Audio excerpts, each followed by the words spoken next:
Well, it's time for Health Monday, and Jacob and Jared join us again this morning. Gentlemen, good morning to both of you. Good morning. Rainy days and Mondays, isn't it? That's right. Always get me down. All right. Hey, first of all, I want to say up front what a beautiful store you have for the holiday season. My goodness, I know you guys don't decorate it. Stayed up all night one night. Yeah, We did it. yeah. Yes, just Jared and I.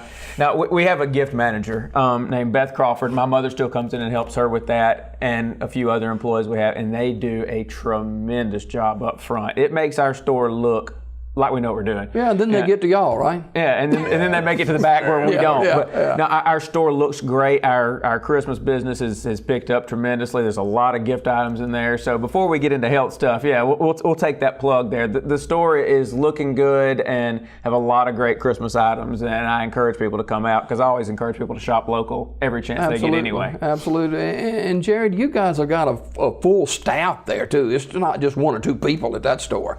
Not just one or two people. I think we have 15, 16, somewhere in there employees. Wow. And we have gifts for people of every age. It's starting to feel like a shameless plug, but I'm kind of enjoying it. You know, I have no shame. That's right. Come on in. We got something for everybody in the family for Christmas. We're running sales right now all the way up from today until Christmas. So it's a great time to buy. Yeah. Fantastic. You go to the doctor and you know, most everybody is saying, oh, I need an antibiotic to knock this out, you know, for a cold or flu. It's an antibiotic, you know, that we think that's going to solve the world's problems with our health. And antibiotics play a role, but also combating antibiotic resistance. We want to talk about this morning, guys. Let's just go with it and talk about it a little bit. Well, yeah, same thing. You know, I get up, I feel bad. It's the time of year everybody's got something. I go to my doctor, I pay my copay. I want to leave with something that I think is going to make me feel better. And that's the mindset. And so you go in with a cold, and you know, most colds are caused by viruses. Most of our common conditions we get in the winter that we think of as cold and flu type symptoms are caused by viruses. Antibiotics don't treat viruses.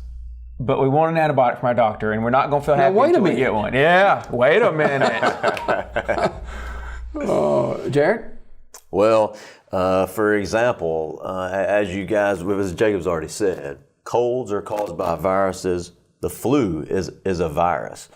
But believe it or not, common conditions that we almost all associate with antibiotics, such as sinus infections and bronchitis. Guys, sinus infections and bronchitis are 85 to 90% or even more viruses.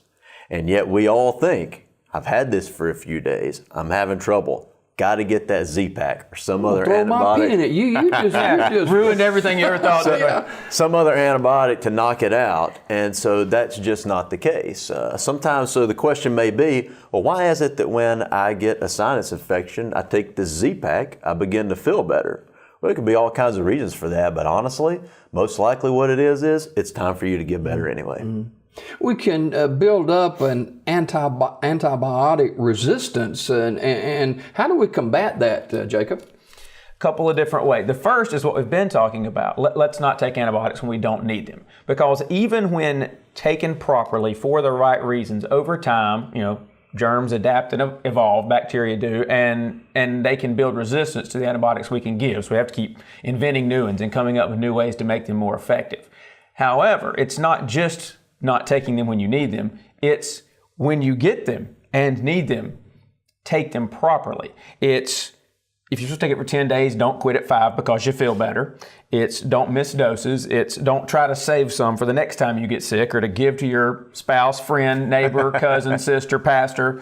You know, you just busting up the party this morning. Everything this morning. Don't take other people's medicine. Don't take other people's, and there's lots where we can come back to that. But yeah, so basically the two categories of how we fight resistance is don't demand antibiotics when you don't need one, and two, when you get one, make sure to take it right. Those are the two main issues. I've got this antibiotic that I've had for about 3 months, and I felt better, and I kind of stopped taking it. But this illness is coming back. I'm feeling the same stuff. I'll take this same antibiotic. Please don't do that.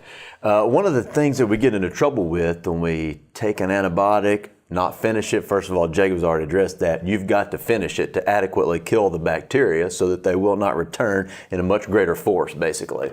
But secondly, if you have leftover antibiotics, you shouldn't take them down the road for conditions because you don't know if it's the right antibiotic for what's wrong with you. And if the antibiotic that you take doesn't cover the particular strains of bacteria that you might have, or of course it's probably a virus anyway, then we've made it to where the antibiotics don't work. I want to make sure we define antibiotic resistance just so that people there know what we're talking about. And this is in as easy terms as I know how to understand.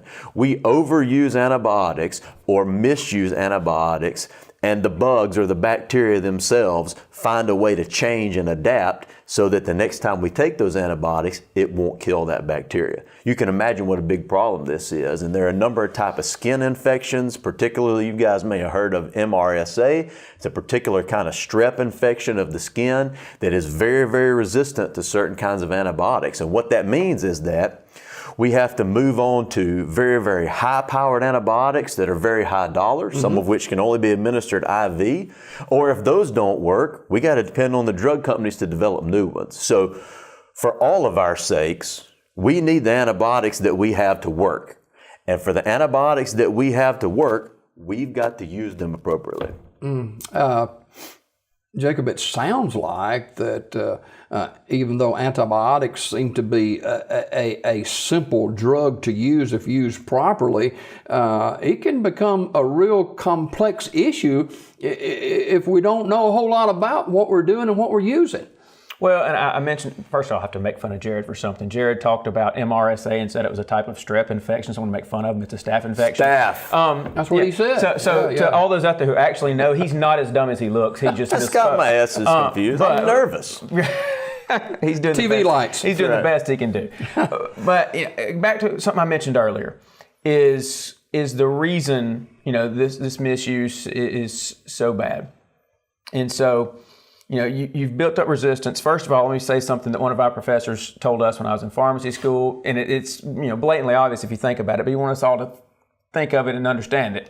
And that is, if our goal to deal with antibiotic resistance is simply to hope the drug companies come out with drugs fast enough for us to keep misusing antibiotics the way we are, and just the drug companies will figure it out and come out with another one and another one, and we'll always stay ahead of the curve, we are going to lose. The bacteria are going to win that war. They adapt a whole lot faster than we can get a drug on the market. And so our method can't be keep doing the same thing we're doing and just let the drug companies figure that out. They'll get another one out next week and we'll figure it out. That's not the answer. What is the FDA doing here? How are they responding and working with the pharmacists and stuff to make sure we get this under control? Well, the FDA have initiatives for pharmacists, physicians, and patients. The FDA wants to work with physicians so that antibiotics get prescribed to the right patients and only when they're necessary, right? The FDA works with pharmacists to help us to work with physicians and patients. We work with physicians to get the right medications for the right patients, but then to work with patients for educational pieces like this, to know when to take it, how to take it, to take the entire course, such as Jacob mentioned earlier, and things like that. With the antibiotics, although they kill bacteria, they're not effective against viruses. And Joe Blow from Kokomo like me, we don't know that. All we know is we're sick. And all we've been told down through the years, you take this antibiotic and you'll be good to go in a few days. And it's become, it's becoming a real monster that is not taken properly, Jacob. It is a real issue. And Jared mentioned this earlier. If I take the antibiotic, I feel better in 3 days. Of course, it's a virus. So if you don't take the antibiotic, you're going to feel better in 3 days. It's such something so ingrained in us. I need an antibiotic. And so it becomes a very difficult task for the physician, for the pharmacist to look you in the face and say, I know you feel terrible. You came to me for a reason. I know you're sick. And because I like you and want to do the right thing for you, I'm not giving you anything. That's a tough sell. I just paid my $35 copay at the doctor's office. That ain't what I want to hear. Yeah. because I like you and want you to get better and want your health, I'm not giving you anything. But that's a tough sell. Then why did I pay my $35? Of course, another thing is we don't always have to go to the doctor every time we feel bad either. It's usually a virus. It's usually self-limiting. It'll usually go away. So I guess the primary question for me, the consumer, not the pharmacist, me, the consumer, is how do I know, or how do I have a clue if it's a virus or a bacteria? Do I need to go to my doctor? In general, if I have a virus, sit it out, take some symptom medicine over the counter, I'm going to start feeling better in 3 or 4 days. If I'm a week into it and I'm not any better, I probably have a bacteria and I probably need to go to the doctor. That's just a good general rule of thumb. First couple of days you feel sick, you don't necessarily have to jump all over it. Take some over-the-counter medicine or take nothing, try to get over it. But, if I'm pushing on to a week and I'm not any better, I may have a bacteria, I probably need to go to the doctor. Well, Jared, we're an instant America. Yes. I mean, we want it now. That's right. We don't want to wait, and it's everybody's fault but ours if we have to wait. Well, there's one. That's right. There's one thing that's important to remember here is that there are all kinds of medications out there that can help us to feel better without going to antibiotics, right? So when we have our common colds or our flus, we have our medications that have medication for pain or muscle aches, which would be like your Tylenol or ibuprofen. We got your medications for nasal congestion. We got your medications for runny nose, sneezing, cough. All those things can be had without prescriptions, and your pharmacist, of course, can work with you to get you those things that you need to treat the particular symptoms that you have. Do you have anything for a bleeding cuticle this morning? I noticed you're just gushing over there.